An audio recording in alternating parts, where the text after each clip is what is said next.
All right, this is a step-by-step tutorial of how to install the MotoCult power brake onto your rear wheel. We're going to do it without fully removing the rear wheel. So the most important thing right now is to get the bike off the ground or the rear wheel. You can use a service stand that you get from Janus or any other device that you have. I'm using a little lift to get the bike off the ground a little bit.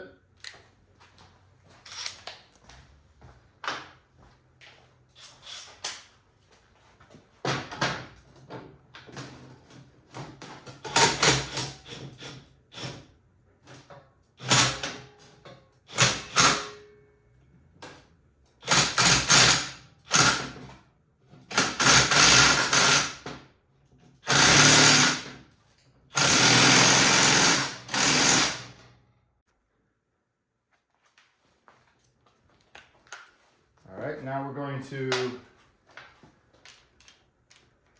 loosen up the chain tensioners. Just going to back those off till they're almost out.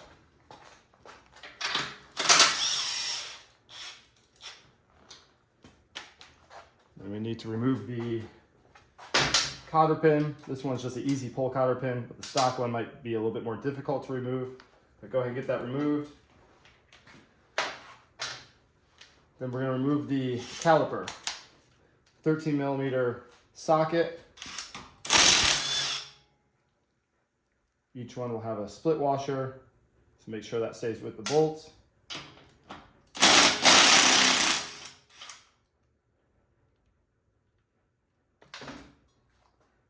Pull that off. And we'll feed it through here, just like so. Now we'll remove the axle nut.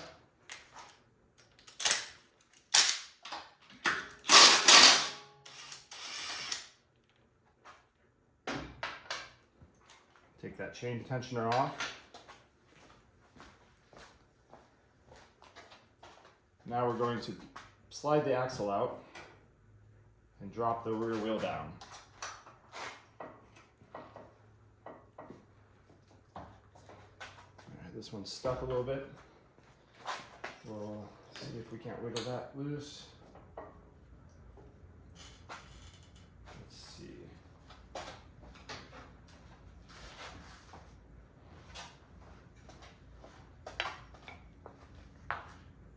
Would you mind tapping out that axle? This one just needs a little bit of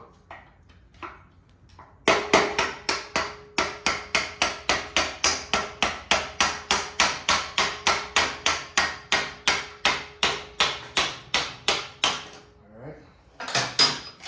Thank you. Alright. Now at this point, if we got the wheel high enough off the ground, you should be able to pull the plate off. No, looks like I might have to go up a little bit more, or I might slide that over the wheel. There we go. Remove the stock caliper mounting plate. We set that aside. Now we have to remove the rotor. That takes a 4mm Allen.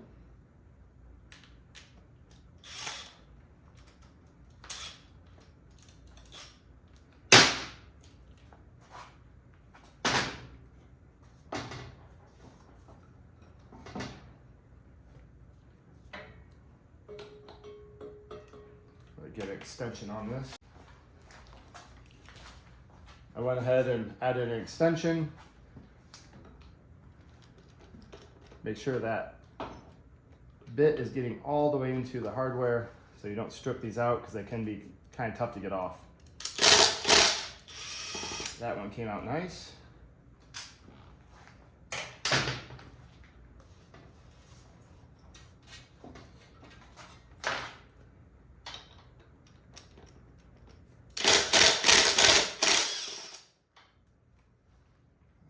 Easy too.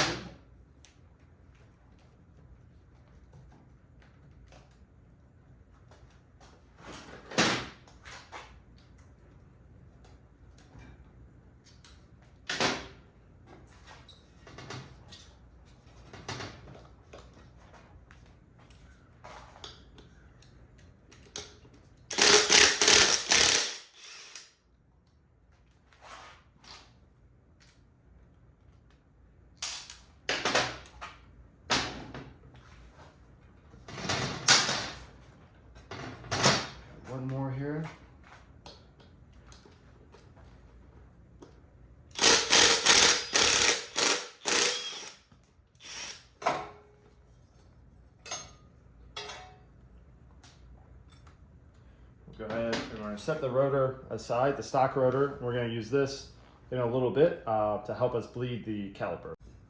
So here's the comparison difference. We have the stock one here and the MotoCult power rotor here. Massive difference.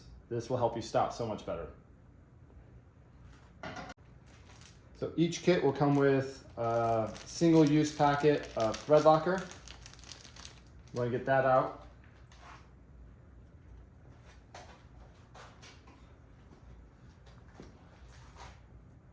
You want to open up just a corner of it. And you want to put just a drop on each one of those rotor bolts that you removed.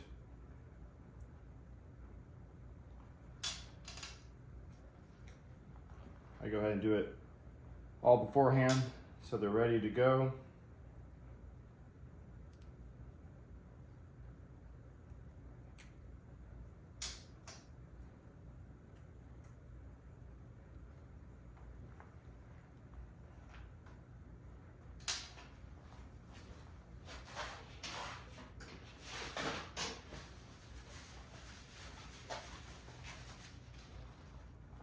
Now we're ready to install the MotoCult power rotor. I'm gonna slide that in.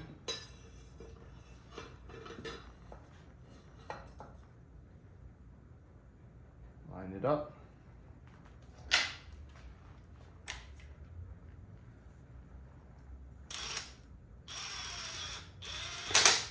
I like to get all of them snugged up a little bit, and then I'll go through and do a final tightening once they're all snugged up.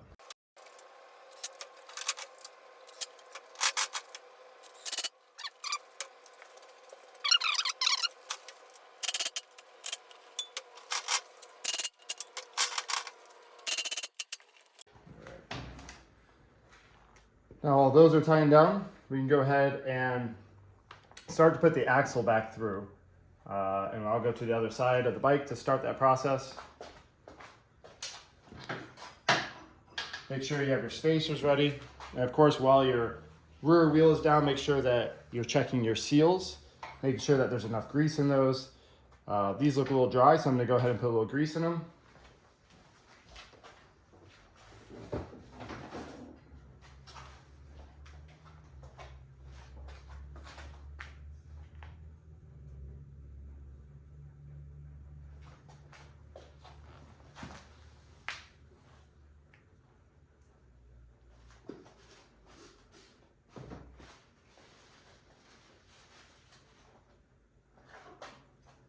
Make sure you have your chain tensioner on the correct way. Should look like this, with that threaded part on the inside. I put my spacer on.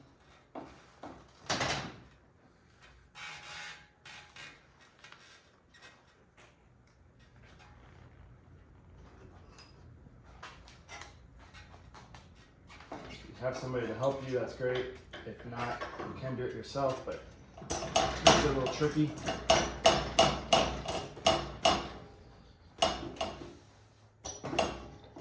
So at this point, you just want the axle coming through slightly on the other side. Then you put your other spacer on.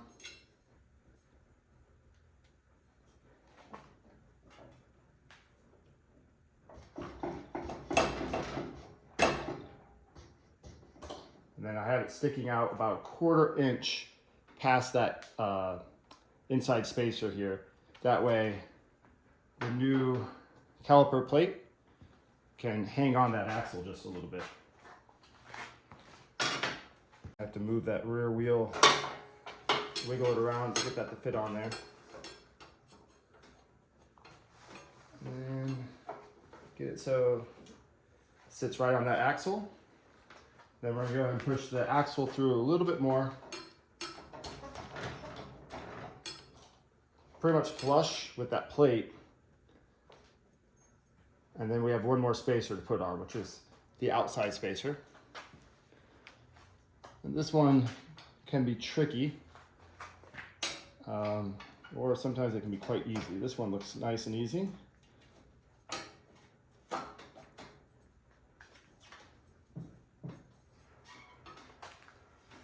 You want to get that lined up with your axle.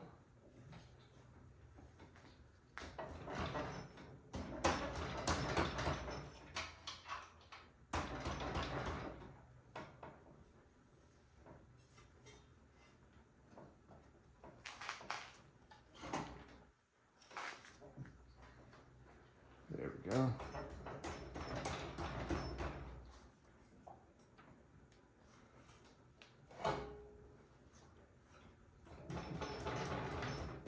So you can see there, I just kind of spread the rear transom open just a little bit, enough for that spacer to kind of slide into place.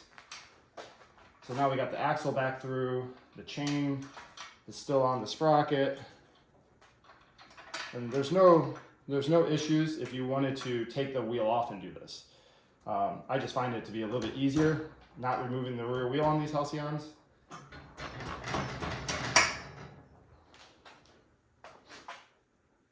Okay, so that's all good. We're gonna go ahead and put the chain tensioner back on, wipe off some of that grease.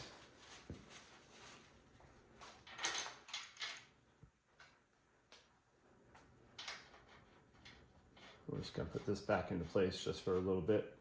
I like to put it just like finger tight. Make sure that axle is all the way through, and so you can draw it through a little bit more if you need to by hand. Then the next step is we gotta bleed the caliper. Make sure that your caliper plate is in place, and you can see there's the caliper, the stay right here that goes in that slot. Make sure that that's in place before we continue. All right, now we're gonna bleed remove the old caliper and bleed the new one. I do suggest wearing gloves because now we're gonna be working with brake fluid, and that is corrosive. So I suggest wearing gloves, even though I'm a bad example right now and not wearing gloves. So we're gonna start by removing the banjo nut here. I'm putting down some towels to absorb some of the brake fluid if there is any brake fluid lost. So we'll just remove that with a 12mm. And we can go ahead and remove all the hardware because we have new hardware. So we can remove the banjo bolt. And then I'm gonna let this brake line kind of drip over the towels. And this will be full of fluid.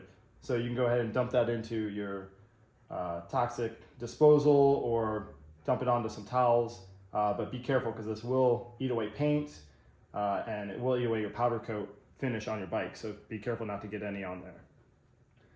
So we're gonna set the old one aside. We're gonna bring out the new one. The new one will often have some sort of spacer in here to keep the brake pads in place. So you wanna go ahead and remove that. And we're gonna go ahead, remove the banjo nut and the sealing washers.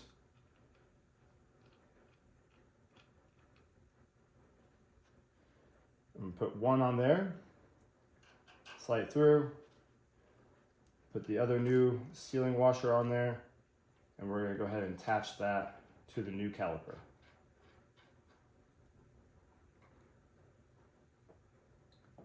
And we're gonna go ahead and get this snugged up. The positioning should look something like this. It'll be kicked in a little bit so it avoids this transom piece. But you want to make sure that's nice and tight so we get no air bubbles when we're bleeding. The brake system.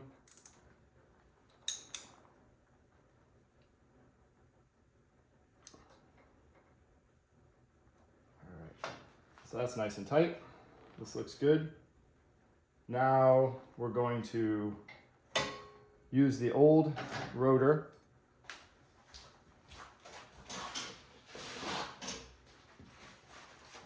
We're gonna make sure that we kind of wipe off some of the grease, anything that's on there, your fingerprints, because we will be using this used piece to bleed the new piece, and we just don't want any transfer of grease or contaminants.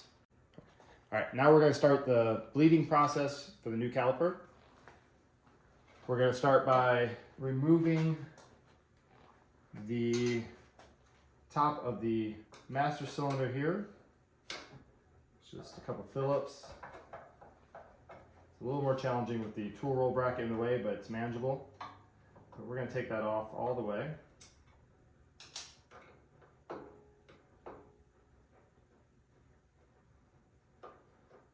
I also like to lay a towel down below this just in case you spill any brake fluid towel will catch it.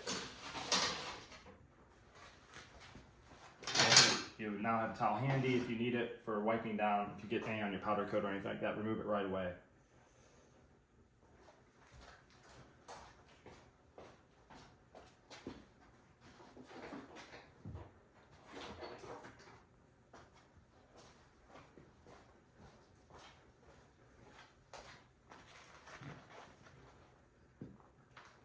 Now, because there's the bracket here for the tool roll in the way, I have a little funnel with a hose on it that I can use to access that a little bit easier.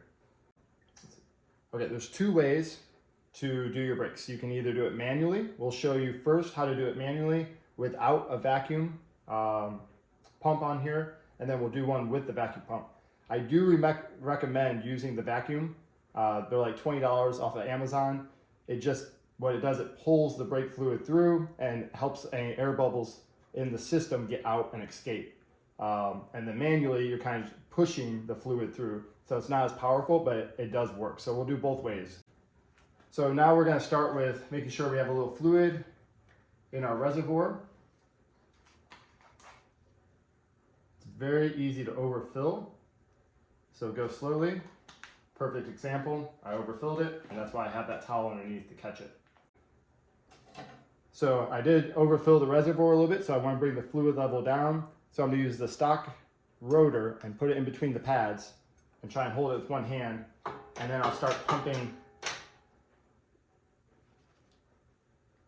and I'll loosen up the bleeder screw here with an 8mm. You just need to loosen up a little bit, and I'll start pumping the fluid through.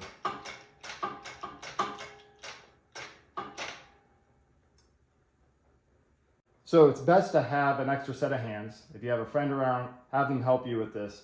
And the process is to push down on the brake lever, hold it down, you crack open the bleeder, and then you'll let up on the brake lever. And then you'll push down on it, crack this open, and let up. Be careful, as you can see, there's some fluid squirting out of there, so be careful with that.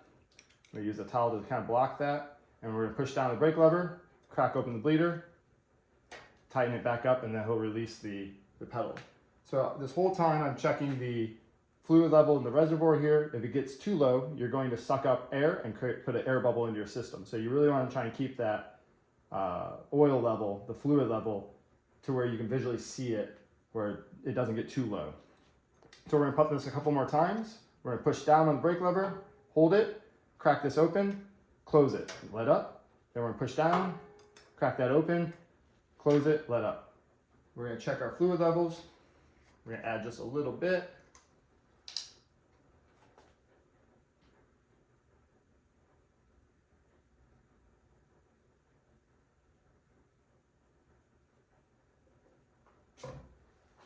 Okay, now we're gonna push down on the brake lever, crack the bleeder open, close it. All right, push down the brake lever, and I'm gonna elevate this as well, because that's gonna help the air bubbles rise up to the bleeder. All right, push down, crack it open, push down, crack it open and close, push down, crack it open and close. Now we're gonna go ahead and pump the brake a few times and see if we built up any pressure, which we have not yet. Often what I'll do is I'll take the back end of a screwdriver and I will tap the line and try and, if you can visualize an air bubble getting trapped, it's gonna get trapped up here. And then we wanna get that air bubble over here, over the piston and out the bleeder. So I'll kind of tap that and try and roll that bubble so it goes out, or any trapped air will go out of the bleeder. So we're gonna go ahead and do this a couple more times. Push down the brake lever, push down the brake lever, hold it, open the bleeder, close it, push down on the brake lever, and keep repeating this until you get brake pressure.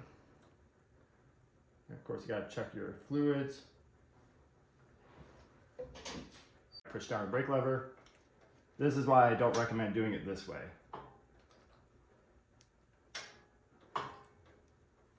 Let's see where we're at, if we have any brake pressure. We do? We're getting some, yeah. Okay. Let's see. There it goes. There it goes. All right, so I had to pump it a few times to get that pressure built up. So what you're going to do is you're going to continue that process until you get really a firm response on your brake pedal. It should probably only have maybe a ½ inch travel at the most. And sometimes you can hear if there's air in the system still, you'll actually hear it squishing when you push the brake pedal down.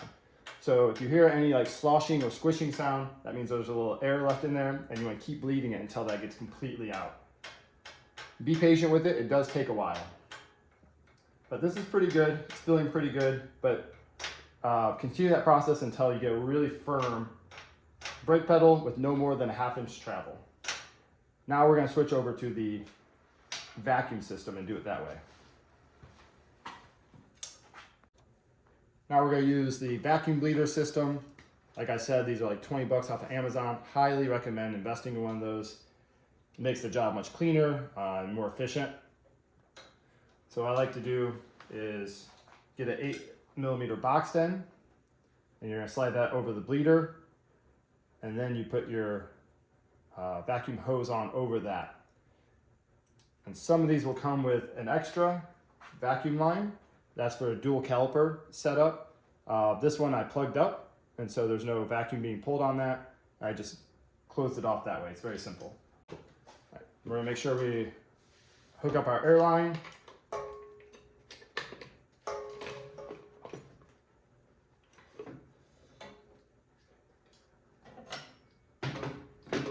Make sure this is in a place that's stable. Has a little hanging hook, so I'll hang this off the end of my bench. And it's gonna get loud, but I'll try and talk over the noise of the air. So once again, we're gonna hook this back up, the vacuum line that just came off. We got our 8mm box end. All right, now I'm going to set the air. There's a little clip on here to where you can hold the lever down. So we're gonna do that. Hold it into place. Now it's pulling a constant vacuum. Over here. We're once again going to take our stock rotor and put it in between the brake pads. Go ahead and pump that a few times so it closes down on the brake pad. We're going to make sure we have enough fluid in our reservoir.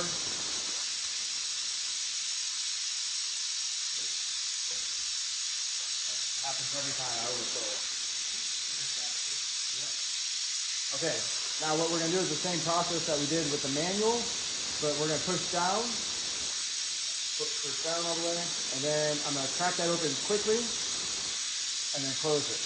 All right, we'll push down, crack it open quickly, and close it. Now we're going to go through and kind of do the tapping method again. And this is one of the little secrets, is that you have to kind of roll the caliper to get any air bubble that's trapped in there. You have to get it to travel towards the bleeder. So now I want to put the bleeder at the highest point, so the air bubble will travel to the highest point. And we're going to push down the brake lever, crack this open, and close it. We'll get a couple pumps, see where we're at. Feeling pretty good. We're going to do that a couple more times. Make sure you keep an eye on your reservoir fluid level. Let's go ahead and push down on the brake lever, crack that open.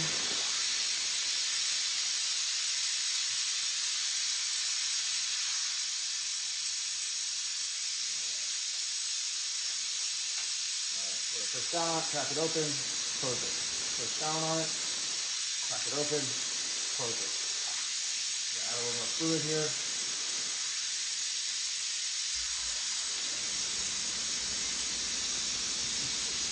Alright, we're going to push down the brake lever, crack it open, and close it. Push down. Alright, it should be pretty close. That's probably about as good as it's going to get. You can also push down, it should be a really firm feeling when that brake lever bounds out. It shouldn't be squishy at all. If it's squishy, that means there's an air bubble in there, and you got to work on it until that brake lever becomes very firm. All right, at this point, we can shut the air off. We can disconnect the vacuum line from the caliper.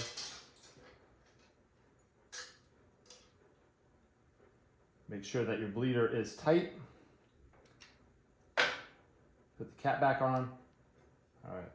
Now it's very important that once you take your rotor out, you don't pump the brakes anymore. If you do, it's going to close in or shut your brake pads. So wipe down any mess that we've made, any fluid that got on any of the painted parts. Make sure we wipe that off.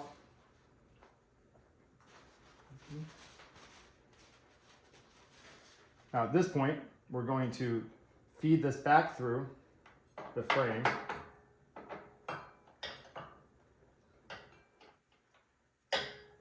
And then we need to get this lined up with the rotor again. Sometimes these saddlebag loops get in the way. It makes it really tough. You can actually just manually pull that out of the way. And that's something, if you're watching this video before you do the project, I suggest bending that out before you do the project so you're not trying to pry on it while it's on the stand. And let's see if we can get this in here with those saddlebag loops the way they are. Looks like might be a little challenging.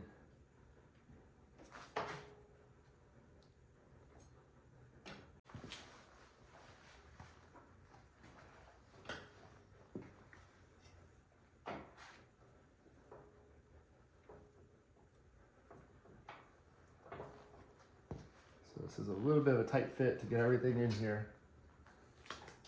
I keep getting hung up on one of the brake pads. There we go. If that saddlebag loop was out of the way, it'd be a much easier job. And you just need to pull it like a 1/4 inch out towards you. So everything's good. Now we're going to use the 2 stock bolts with the split washers. Clean up any of that existing Loctite or the thread locker, if there is any. And then we'll apply a drop to each.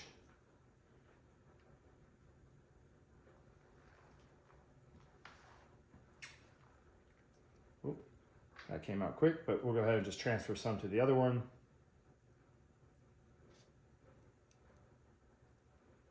There, got plenty on there now.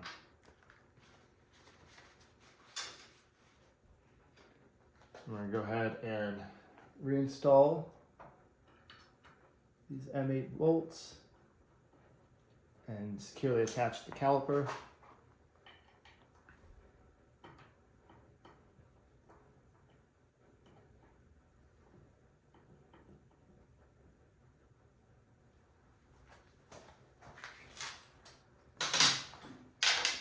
Using a 13mm.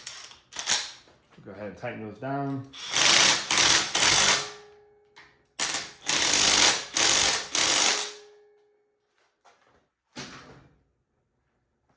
Now, to test things, you can, now everything's secured on the caliper plate. We'll see how that feels with the caliper mounted. Feels nice and firm. Everything feels good there. If you wanted to double check the tension of your banjo nut or your banjo bolt, that'd be a good time to do it. Might have to get a socket to go in there, but you just want to make sure that's nice and tight.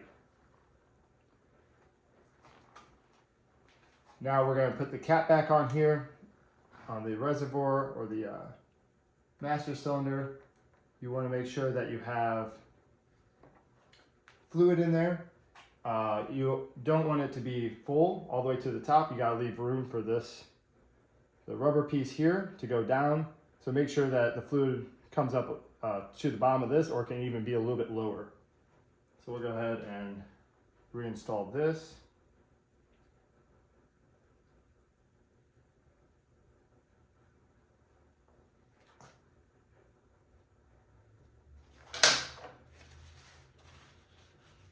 See here if there's any fluid. brake fluid, you want to remove that, clean it up the best you can, get this reinstalled.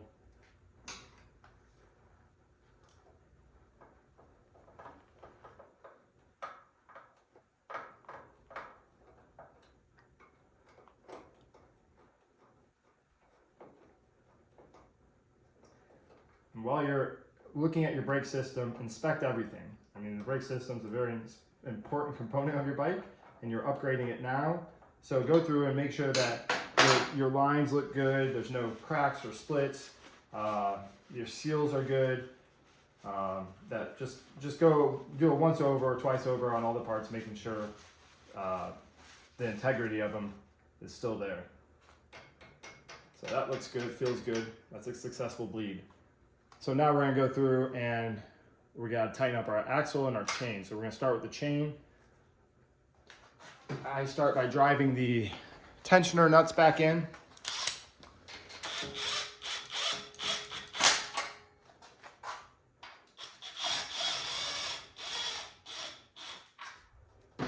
To where it gets kind of close to where they should be. And then I finish the tension with using a speed wrench here.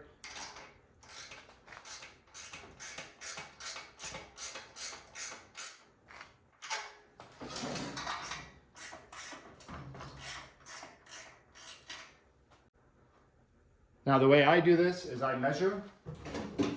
So I will use, on the 250s, I use just a simple tape measure, and I'll go from the tread, so the widest point of the tire, to the inside of the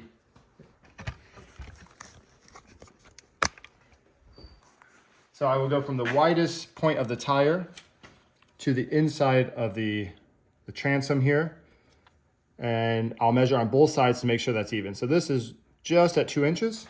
We'll go to the other side and see where this is at. This is just over 2 inches, so I gotta move this side over about 1/16 of an inch.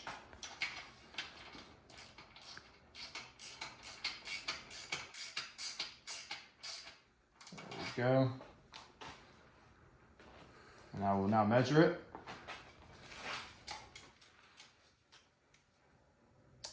Got a little bit more to go.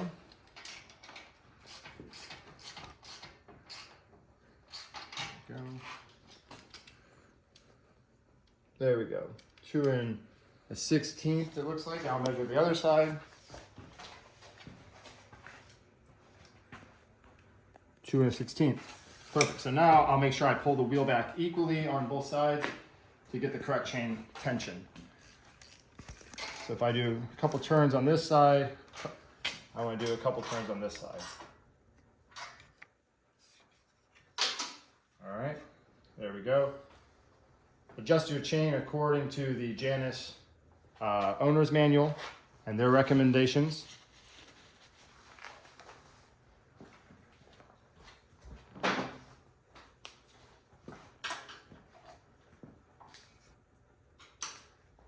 So at this point, I'm going to tighten up the axle.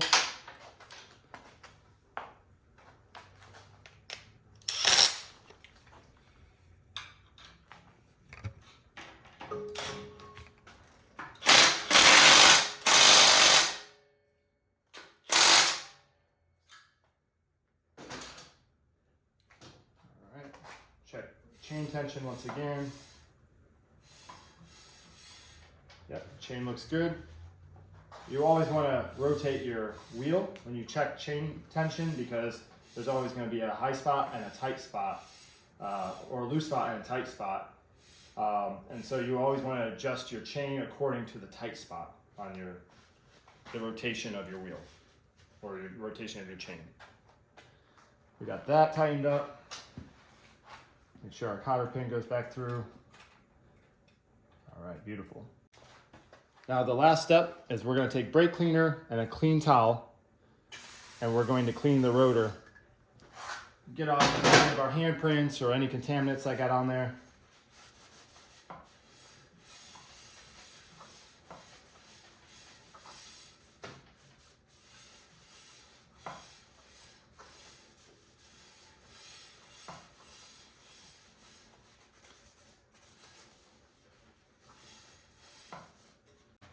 Now that you've completed the installation, double check everything, make sure everything is put back together, you didn't skip any steps, and then go out, ride your bike. It will take some time for this to break in. This is a brand new pad and rotor, so give it maybe about 100 miles before the brake really starts grabbing well. But right away, you'll see that there's a huge increase in stopping power right away.